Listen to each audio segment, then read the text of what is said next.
Dear seasoned professionals and distinguished guests, my name is Elliott Schwab, and I've been recycling since I was old enough to walk.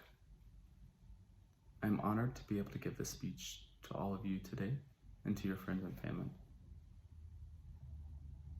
I'm actually pre-recording this on Earth Day, so it's very fitting and apropos for the spirit of today. Being raised by an engineer, MBA, EPA employee mother, it may seem like a natural progression to be here at SEAS and at the University of Michigan today, but I assure you it is not. I'm from the state of Texas, which I will touch on only briefly later.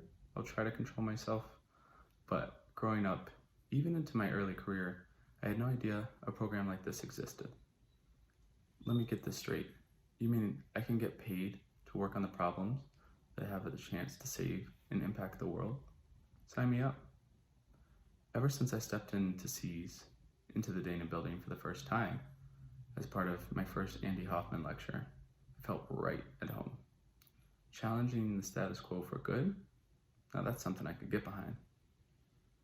Today as we stand here, sit here in our desk chairs, together, apart, in amazement, uncertainty of our time at SEAS and in Ann Arbor, what have we learned?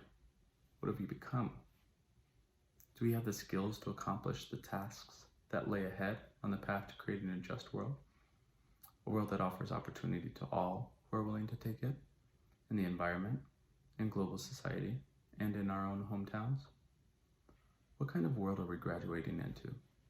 How can we be a part of the change for better? Do we have enough confidence, ability, perspective, support, empathy, and fortitude to do what we say we want to do? If you're feeling anything like I'm feeling, there are a lot more questions than answers, but I would argue we've refined our questions with intention and care while at SEAS. These questions are the ones that need to be answered, not just to quell the internal monologue of meaning in our head, but to help improve the fate of collective humanity and life forms for generations to come. So what do we do with these unanswered questions? What I would task myself and each of you with is to relentlessly pursue the answers and continually refine the questions you seek to answer with all new available information. Possessing mental resilience and flexibility will get you to and through many difficult situations. Whether you're pursuing the answers to what equitable justice looks like in the green transformation, or maybe how to settle land use conflicts for those living off the land versus those who want recreation. Or maybe you just are looking for a way to inventory and mitigate every greenhouse gas that has ever been or will ever be emitted. These are the issues that need to be solved to truly realize why we came to SEAS. So my challenge to you is relentlessly pursue the answers that keep you excited for the future. Whether the beneficiaries are family, friends, neighbors, opposition, or strangers, everyone should win when the world wins. We're all in this together. Personally, to stay focused on my goals of what I want to achieve for the betterment of others is to treat myself like another. If I was someone else, what would I want? I'm sure many of you, hard on myself for not having all the answers sometimes. But if being in SEAS has taught me anything, it is how to work hard toward being okay with this discomfort and to use it as a driver of change. After all, we are game changers. Whether we use this movement for racial and gender justice and equity to combat the economic, political systems that oppress the have-nots with the will of the haves, or using COVID to slingshot the momentum for empathy, connection, and compassion into the immediate social consciousness, we have the fortitude to do these things and so much more. I have learned from many of you what it means to wage steady pressure to create change. For someone who does not have the proper context, that may seem small, but the transformational effects on the end beneficiaries are massive. I was asked not to use names directly in this speech, so we'll play a little game, see if you can figure out what I'm talking about.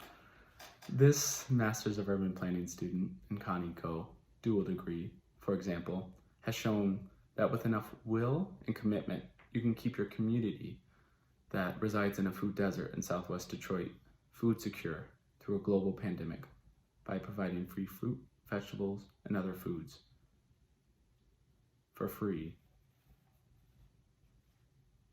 from Cadillac Urban Garden. One EPPer has shown that through determination and proper skill and knowledge, you can help to change hearts and minds for people who depend on the land for opportunities, all while having a newborn baby and driving back and forth across the country. This EJ student particularly has shown that with detailed education and awareness of social and racial inequities, you can shine the light on the biggest problems addressing vulnerable communities to affect change in the technology transformation. Additionally, I would be remiss not to mention the countless, likely infinite, hours that MLA students spend in the studio.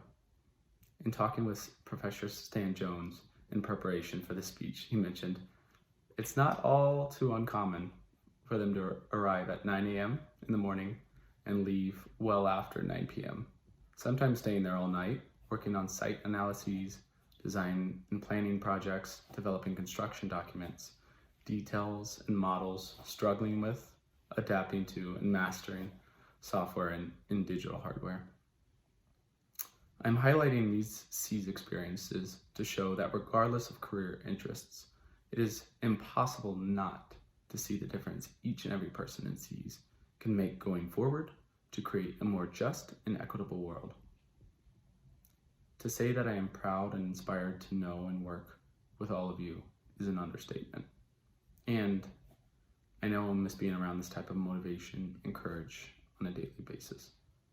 But I am excited to see us all move into our careers and lives.